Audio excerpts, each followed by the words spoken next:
Oi, pessoal, bom dia, tudo bem? Uma boa semana para vocês também. Véspera de um feriadinho, né, gente? Para a gente descansar um pouquinho e também para colocar as leituras em dia, né? Na sexta-feira passada, nós conversamos sobre as características gerais do pré-modernismo. Nós vimos que o pré-modernismo é uma estética. Aliás, desculpem, não é uma estética, porque sempre a gente começa falando é uma estética, é uma estética.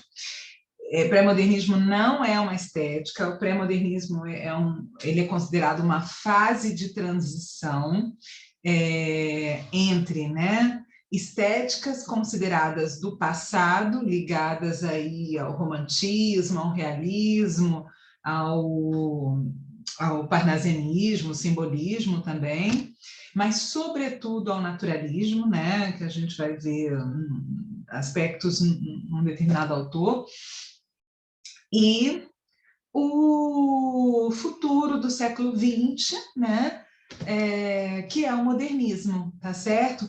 Então, entre a ruptura com o moderno, né, que se dá em 1922 com a Semana de Arte Moderna, e o considerado passado aí até o final do século XIX, a gente tem os primeiros anos do século XX. Esses primeiros anos do século XX são considerados uma fase de transição. E aí a gente tanto encontra características dessas estéticas consideradas do passado, né, do século XIX, para trás, como a gente também encontra características já do que apontam já para o modernismo, tá certo? E, assim, como norteador aí desses autores, cada um com a sua característica própria, né? Cada um com seu estilo, mas como norte de todos esses escritores dessa fase de transição do pré-modernismo, a gente tem aí uma descoberta, né, uma revelação, digamos assim, de um Brasil mais verdadeiro, né? Então, a gente não tem mais aí esqueci de ligar o cronômetro aqui. A gente não tem mais aquele Brasil idealizado do romantismo, ou aquele Brasil que retrata até a hipocrisia das elites, mas apenas apresentando as próprias elites, né? Agora não, agora a gente tem um retrato que vai adentrar outras camadas da sociedade, tá certo? Inclusive de pessoas comuns, tá? Bom, aí a gente tem, sobretudo, 4 autores que são, assim, os mais cobrados em vestibulares, os autores dessa fase aí que são mais canonizados, digamos assim, pela crítica. E isso não significa, como eu sempre digo aqui, que existam só eles, tá, gente? Não significa. Mas significa que eles acabaram se revelando como um marco do pré-modernismo. E um escritor extremamente importante que dá início aí, né, com a publicação da sua obra, que dá início essa fase de transição chamada pré-modernismo, é o Euclides da Cunha, né? O Euclides da Cunha, ele é um jornalista, mas ele tem formação e acompanha, né, as ideias científicas da época, né? Então, aquelas teorias lá do final do século XIX que nós apreendemos quando estudamos o naturalismo, sobretudo o naturalismo, mas também o realismo, aí, elas estão aí nesse contexto, né, do final do século, tá? E o Euclides da Cunha, ele vai narrar um conflito muito importante, né, do final do século XIX, que é o conflito de Canudos, né, chamada Guerra de Canudos, tá?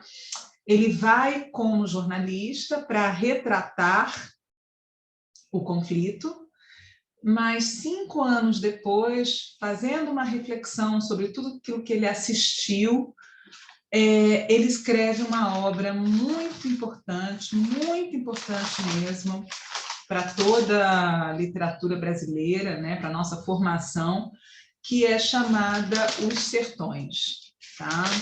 E ele escreve essa obra fazendo uma análise, né, desses acontecimentos do final do século XIX, à luz das teorias científicas da época, né? Euclides da Cunha, ele é um leitor de Vitor Hugo, tá? Então ele vai aproximar o sertanejo de uma personagem que vocês devem conhecer, da obra de Vitor Hugo, que é o Quasímodo, né? E ele vai ter um olhar, né? Um olhar para o que aconteceu em Canudos, diferente do olhar oficial da época, né? Porque, de acordo com o olhar oficial da época, aquelas pessoas no Nordeste brasileiro eram monarquistas que estavam seguindo de forma fanática o Antônio Conselheiro, né? E aos poucos, o Euclides da Cunha vai percebendo que as coisas não são exatamente como as fontes oficiais estavam dizendo, né?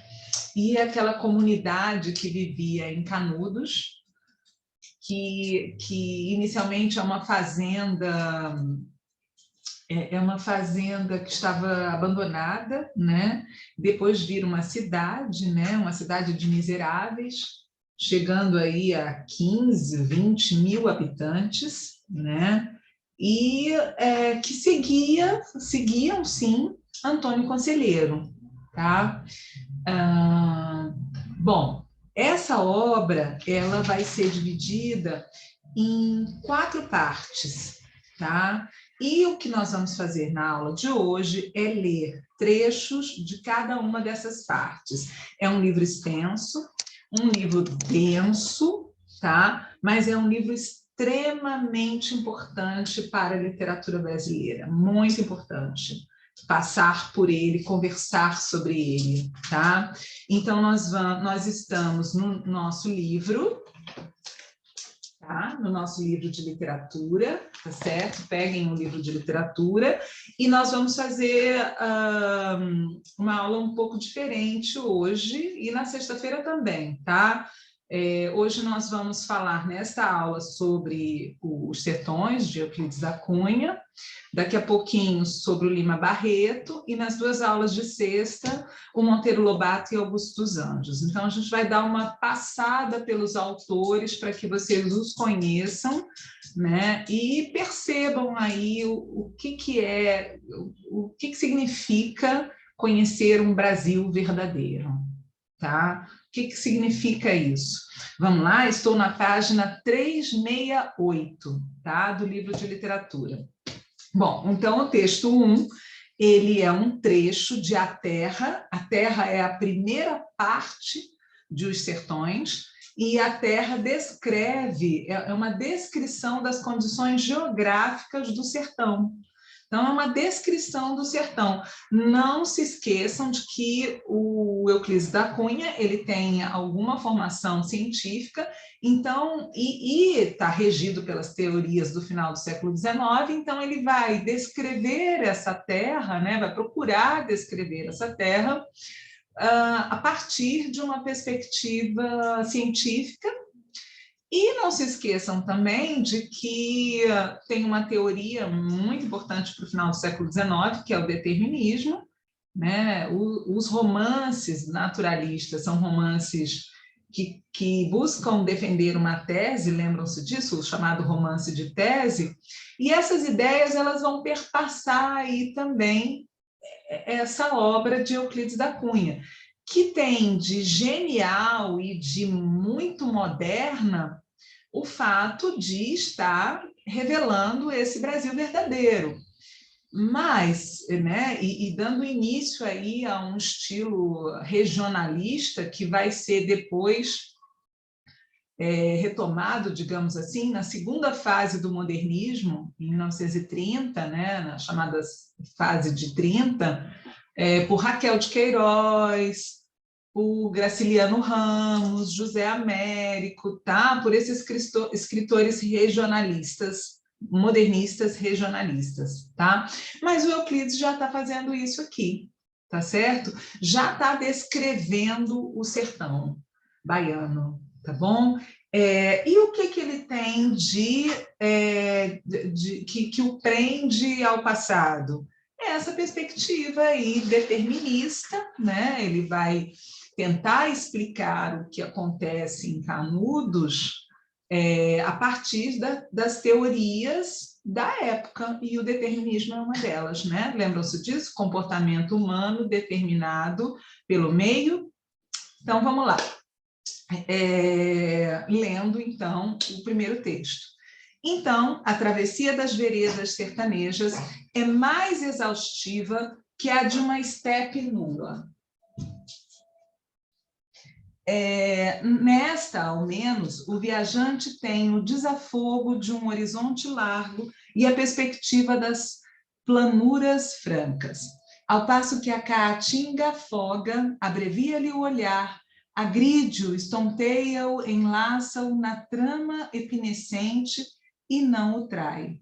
Repulsa-o com as folhas urticantes, preste atenção no vocabulário, com o espinho, com os gravetos estalados em lanças, e desdobra-se-lhe na frente léguas e léguas, imutável no aspecto desolado. Árvore sem folhas, de galhos estorcidos e secos, revoltos, entrecruzados, apontando rijamente no espaço ou estirando-se flexuosos pelo solo, lembrando um bracejar imenso de tortura de flora agonizante. Essa era a realidade, né, daquela terra, não é isso? Ele apresenta aí, de forma detalhada, né, as características do sertão nordestino, né? Ele, na verdade, em toda essa parte, o que ele vai fazer? Vai dar informações sobre o solo, sobre o clima, sobre a composição do solo também, né? Sobre o relevo, sobre a vegetação, que, inclusive, é uma vegetação, é um clima, é um solo que agride muito o exército. Quando o exército chega para combater com suas armas, com seus uniformes, com muito mais recursos, digamos assim, que esses indivíduos miseráveis que moravam em Canudos, mas esse exército ele vai ter dificuldades. Por quê? Porque não está acostumado com aquele clima, com aquele solo, com aquela vegetação, né? Isso é uma das dificuldades iniciais, né? Mas, ao final, eu acho que o Exército Brasileiro chega a mandar 50 mil soldados. Vamos conferir esse dado, mas eu acho que é isso mesmo. Chega a mandar 50 mil, já muitas pessoas estão mortas, mas a tropa final é gigantesca, né? E os habitantes de Canudos vão ser exterminados, né? Ok, continuando então. O segundo texto, ele faz parte da parte 2. A parte 2 se chama O Homem, tá? E quem é esse homem? É o sertanejo, tá? Então, o que ele vai... De que trata a parte 2 dessa obra? Trata do sertanejo, né? Dos costumes do sertanejo, né? O texto ele procura demonstrar o impacto do meio ao determinismo, né? O impacto do meio sobre as pessoas. O destaque fica para a apresentação de Antônio Conselheiro, né?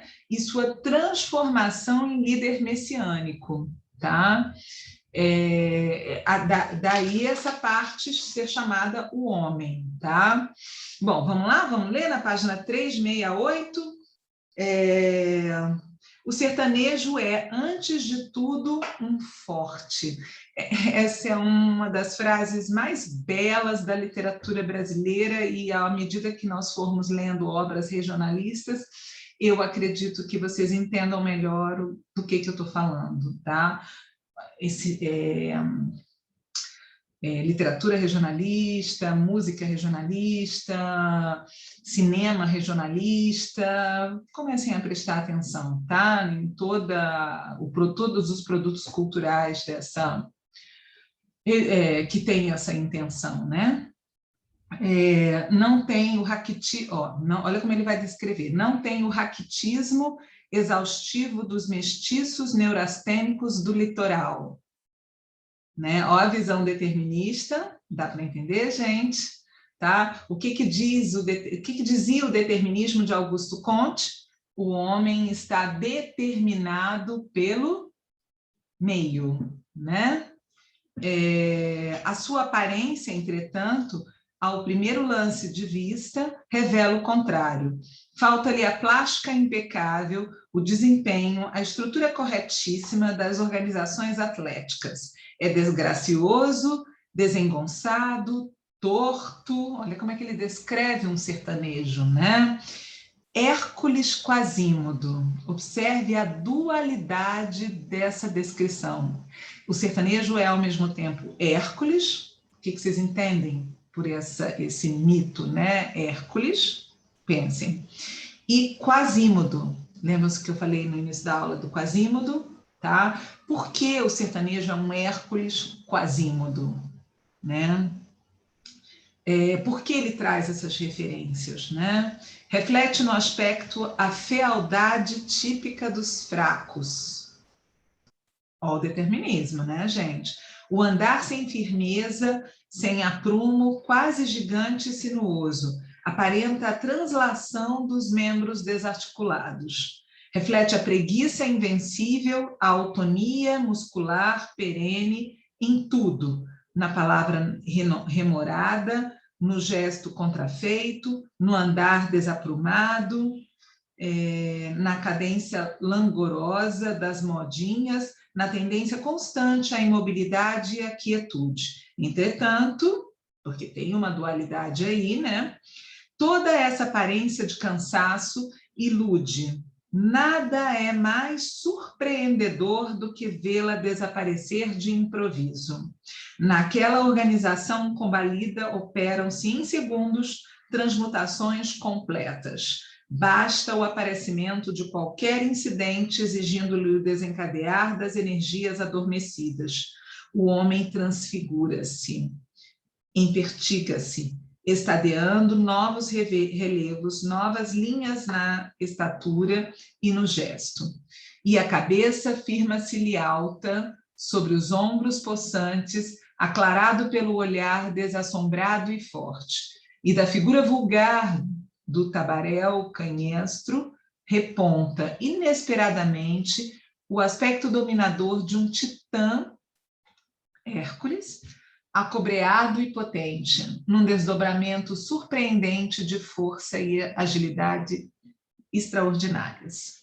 Esse é o homem. E aí tem toda uma parte do livro que se dedica ao homem, ao sertanejo.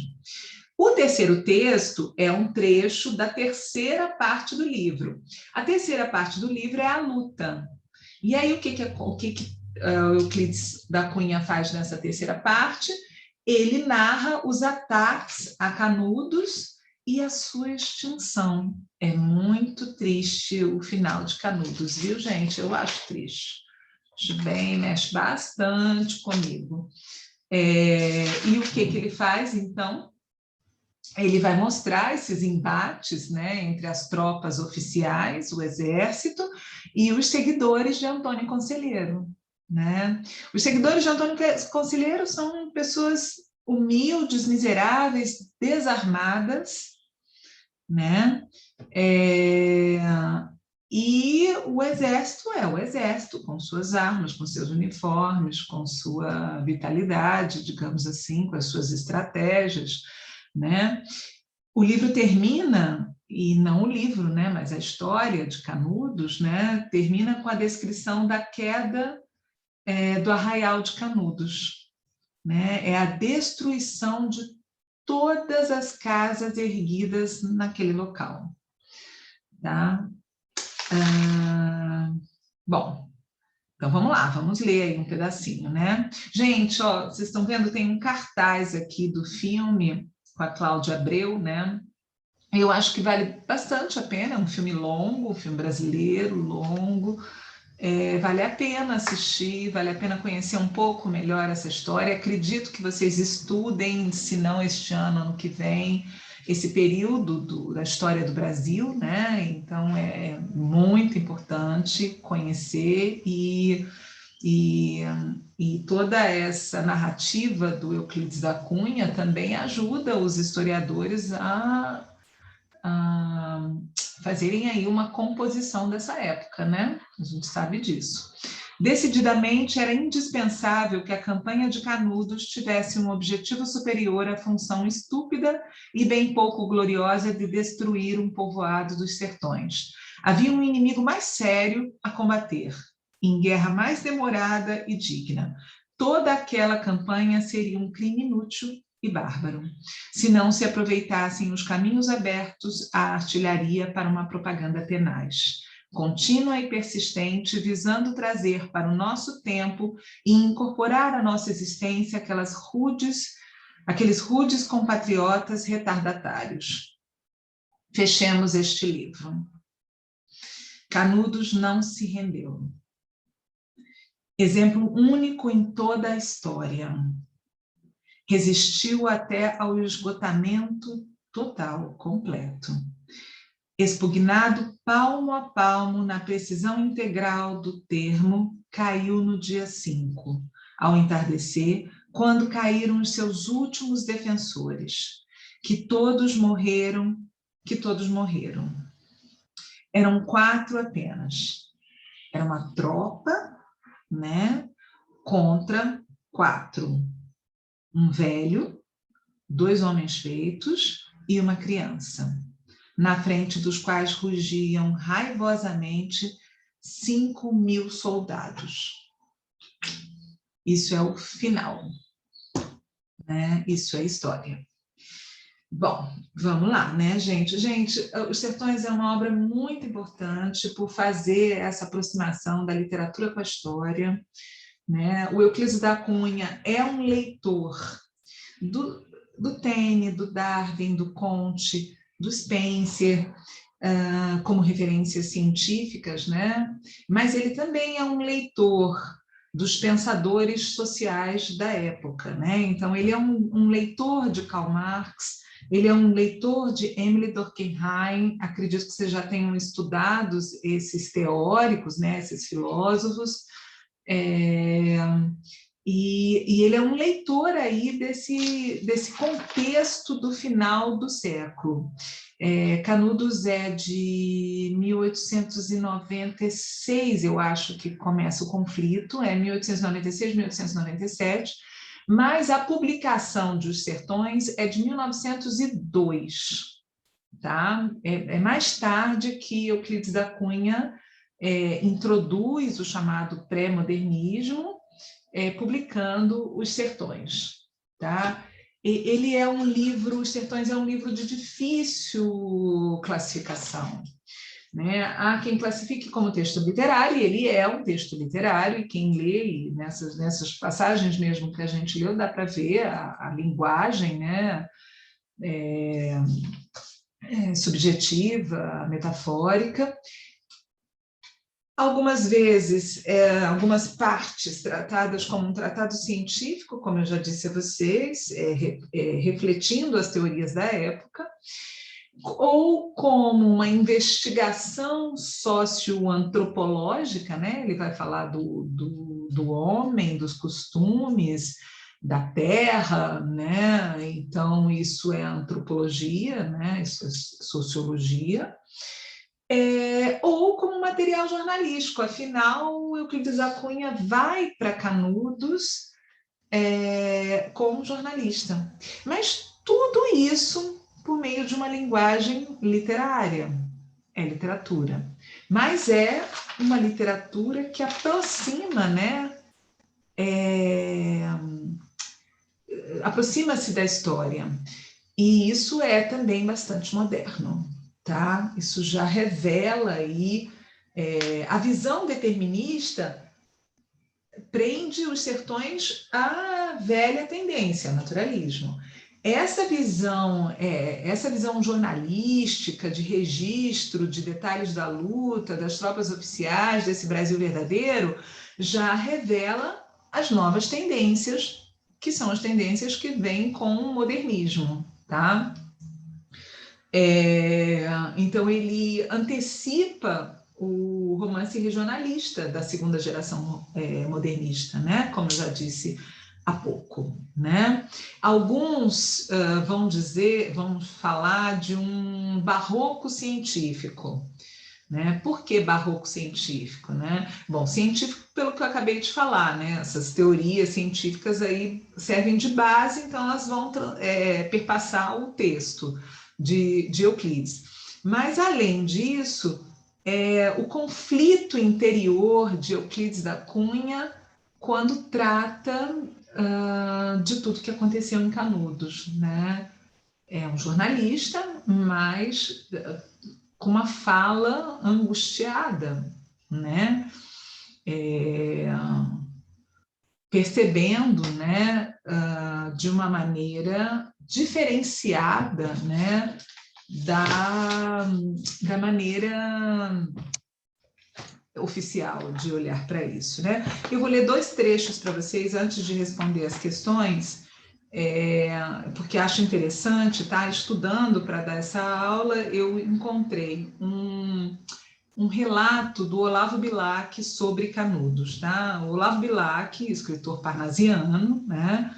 Escrevendo sobre Canudos, tá bom? Ele disse o seguinte: enfim, arrasada a cidadela maldita, enfim, dominado o antro negro, cavado no centro do adusto sertão, onde o profeta das longas barbas sujas concentrava sua força diabólica, feita de fé e de patifaria, alimentada pela superstição e pela rapinagem. Essa é uma visão, a visão de Olavo Bilac, tá certo? Na mesma época, a gente tem a visão de Euclides da Cunha, tá? Que foi quem escreveu Os Sertões. Vamos ler um trechinho? Repetindo, aliás, nem precisamos ler, né? Nós já lemos aí esse trecho final que narra a destruição, né, de um povo, né? A destruição de uma comunidade, tá? De uma comunidade miserável, né? Então, a gente tem aí opiniões diversas acerca do episódio de Canudos. É bom estudar sobre isso, bom conhecer, bom pesquisar e ter a opinião de vocês e ler também Os Sertões, né, para conhecer isso tudo melhor, né? Mas, sem dúvida nenhuma, a forma como o Olavo Bilac se coloca é extremamente preconceituosa, né? Antro negro, né? Cidadela maldita, quer dizer, se a gente for prestar atenção no vocabulário do Olavo Bilac, patifaria, é um vocabulário bastante negativo, né? Para descrever aquelas pessoas que ali viviam, né? Ok, gente, então, continuando, vamos agora ao texto esqueci o nome dele, José Saramago, tá? José Saramago, sabem quem é, né? Escritor escritor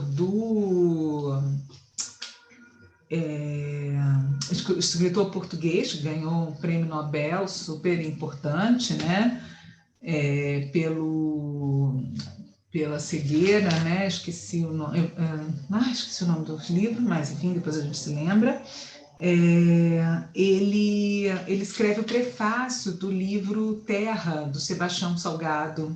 Sabem quem é o Sebastião Salgado, né? Eu já falei, já mostrei várias fotos para vocês, desde o ano passado que eu mostro fotos de Sebastião Salgado. Aliás, primeira aula de literatura no primeiro ano, eu mostro uma foto de Sebastião Salgado, não sei se vocês se lembram, de uma mulher negra, amamentando, bem esquálida, né? Bem magra, desnutrida, amamentando uma criança. Lembram-se dessa foto? Aquilo ali é Sebastião Salgado, tá? E Sebastião Salgado tem uma obra belíssima, é um fotógrafo brasileiro, tem um filme sobre ele, também já falei do filme para vocês, e o José Saramago faz o prefácio desse livro Terra. Vamos ler? No dia 17 de abril de 96, no estado brasileiro do Pará, perto de uma povoação chamada Eldorado dos Carajás, 155 soldados da polícia militarizada, armados de espingardas e metralhadores, abriram fogo contra uma manifestação de camponeses que bloqueavam a estrada em ação de protesto pelo atraso dos procedimentos legais de expropriação de terras, como parte do esboço ou simulacro de uma suposta reforma agrária, na qual, entre avanços mínimos e dramáticos recuos, se gastaram já 50 anos, sem que alguma vez tivesse sido dada suficiente satisfação aos gravíssimos problemas de subsistência dos trabalhadores do campo. Naquele dia, no chão de Eldorado dos Carajás, ficaram 19 mortos, além de umas quantas dezenas de pessoas feridas. Passados 3 meses sobre este sangrento acontecimento, a polícia do estado do Pará, arvorando-se a si mesma em juiz numa causa em que, obviamente, só poderia ser a parte acusada, veio a público declarar inocentes de qualquer culpa os seus 155 soldados, alegando que tinham agido em legítima defesa. E como se isso lhe parecesse pouco, reclamou o processamento judicial contra 3 dos camponeses por desacato, lesões e detenção ilegal de armas. O arsenal bélico dos manifestantes era constituído por 3 pistolas, pedras e instrumentos de lavoura mais ou menos manejáveis. Demasiado sabemos que muito antes da invenção das primeiras armas de fogo, já as pedras, as foices e os chuços haviam sido considerados ilegais nas mãos daqueles que, obrigados pela necessidade a reclamar pão para comer e terra para trabalhar, encontraram pela frente a polícia militarizada do tempo, armada de espadas, lanças e alabardas. Ao contrário do que geralmente se pretende fazer acreditar, não há nada mais fácil de compreender que a história do mundo, que muita gente ilustrada ainda teima em afirmar ser complicada demais para o entendimento rude do povo. Bom, esse é o prefácio de José Saramago, né? E aí vocês leram ano passado também um texto do José Saramago, não sei se vocês se lembram, sobre a injustiça, né? A injustiça globalizada, lembram-se desse texto? É dele também, né? E é um autor já falecido e que trata aí dessas questões ligadas aos direitos humanos, né? E à justiça social, tá? Bom, vamos às questões, deixe-me ver que horas são. Nós vamos agora rapidamente corrigir essas questões, depois de ler esses textos, tá? Bom, de acordo com o texto 1, como se caracteriza o lugar onde vive o sertanejo? Em que parte do livro ele faz isso? Na parte 1, que se chama A Terra, né? Como é que se caracteriza? É o sertão nordestino, né? A natureza rude, né, e pouco receptiva ao homem, né, assim que ele a descreve. No texto 2, questão 2, estou na página 370 já, né, gente, eu fui lendo os textos. No texto 2, contrapondo o sertanejo ao homem do litoral, o narrador descreve os aspectos contraditórios da constituição física e do comportamento do sertanejo. Que contradição é essa? Vocês se lembram? Ele fala que o sertanejo é fraco, é feio, é desengonçado, é preguiçoso, é cansado, e mostra-se forte, impulsivo e valente. Né? Ele mostra essa contraposição, né? É o Hércules Quasímodo, né? Que personagens da literatura, eu já respondi, né? Que personagens da literatura foram utilizadas para dar a ideia de quanto a figura do sertanejo é contraditória? É o Hércules Quasímodo, né? Hércules para mostrar o lado forte, titã, né? E Quasímodo, né? Para mostrar o lado fraco, não é isso? E aí, como a visão é uma visão, na época, determinista, e ele fala em fraco, em feio, em desengonçado, não é isso? Bom, na oposição entre o homem do litoral e o sertanejo, quem é o mais forte, segundo o ponto de vista do narrador? Quem é o mais forte? É o sertanejo, né? Segundo o ponto de vista do narrador, é o sertanejo. Porque, de acordo com o texto, o homem do litoral tem um raquitismo neurastênico. Lembram-se dessa passagem? O homem do litoral tem um raquitismo neurastênico, ao passo que o sertanejo parece ser fraco e indolente, mas surpreende pela vontade e pela força. O sertanejo, o Euclides da Cunha descreve como Hércules Quasímodo. É contraditório, mas é fraco e forte ao mesmo tempo. E o homem do litoral, né, ele descreve como um raquítico, fraco, um neurastênico, né, assim que ele descreve, e a gente observa aí a influência dessas teorias deterministas da época, do final do século. No primeiro parágrafo do texto 3, o autor critica a guerra em si e afirma que outra guerra mais demorada e digna deveria ser travada. Que guerra é essa? Né? Que guerra é essa que deveria ser travada? Né? A que visasse trazer o sertanejo para a civilização, né? Incorporá-lo à vida do país. Né? Essa sim seria uma guerra mais demorada, mas mais digna, de acordo com Euclides da Cunha e na época, né, gente? De acordo com aquelas teorias da época, tá?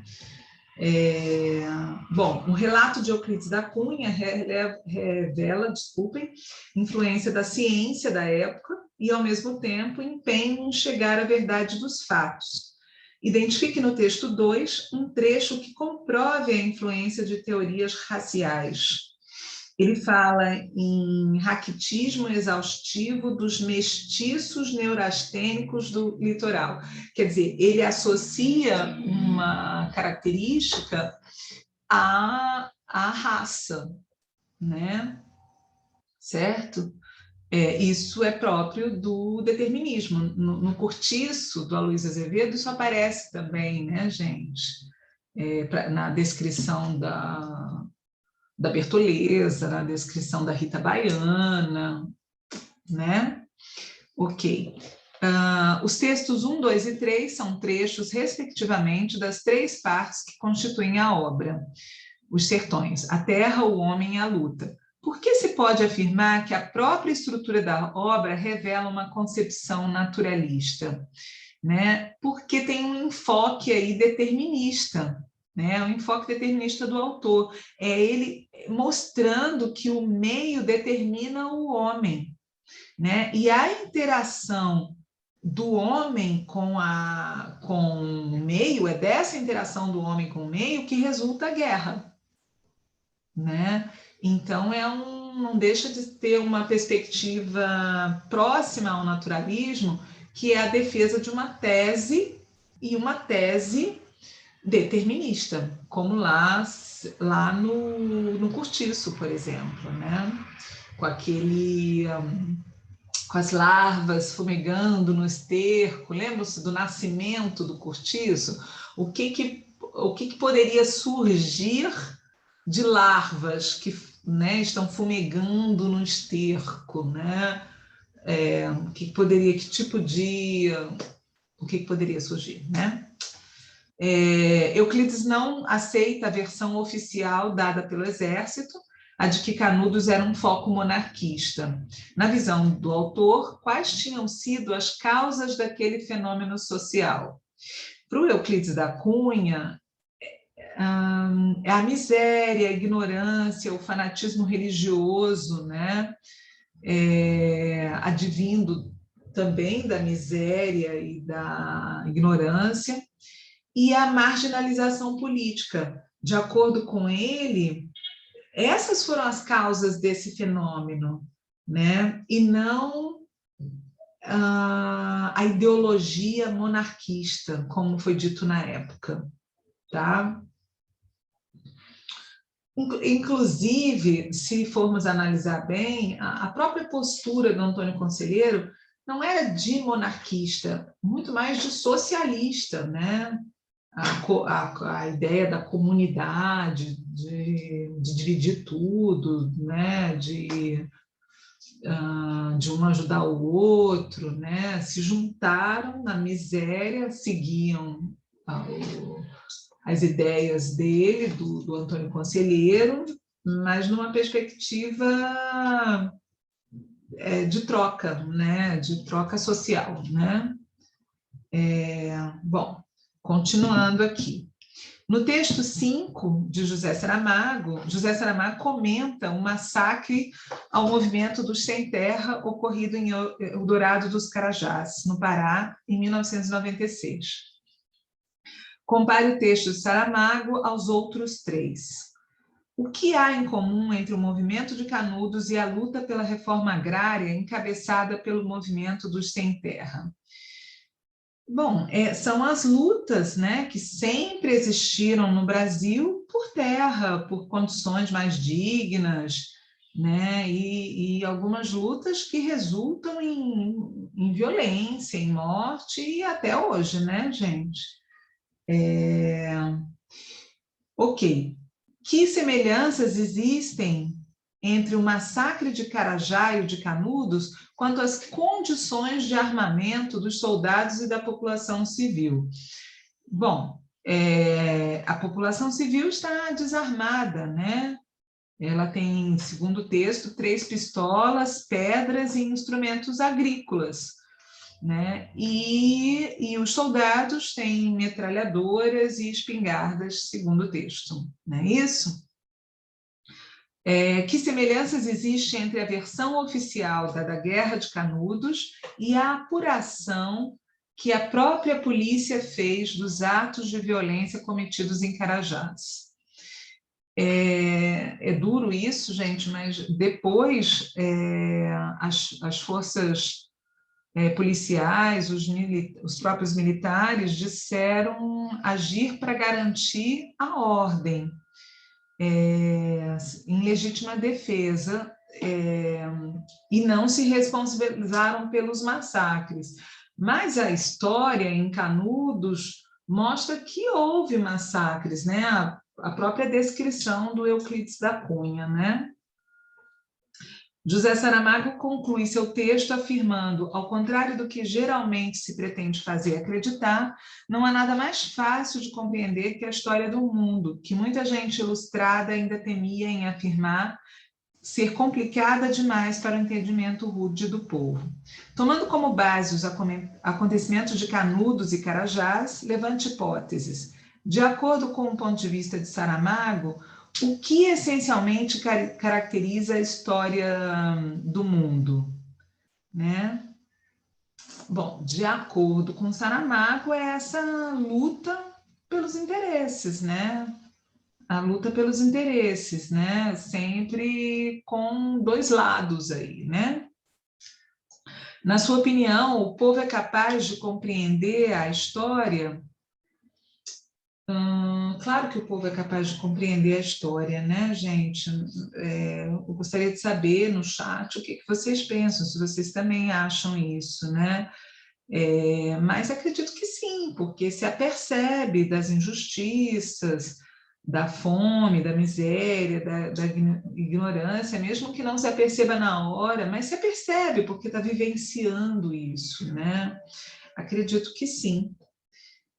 Não sei se sabe se organizar e sistematizar essas ideias intelectualmente, como as academias fazem, né? Vocês, estudantes, fazem, pensam e formulam ideias, não sei se dessa forma, mas as pessoas sentem as coisas que estão acontecendo. Acho que sim, né? Mas gostaria de saber o que vocês pensam. Bom, vamos acabar por aqui, né? E daqui a pouco continuamos com o Lima Barreto, tá, gente? Beijo.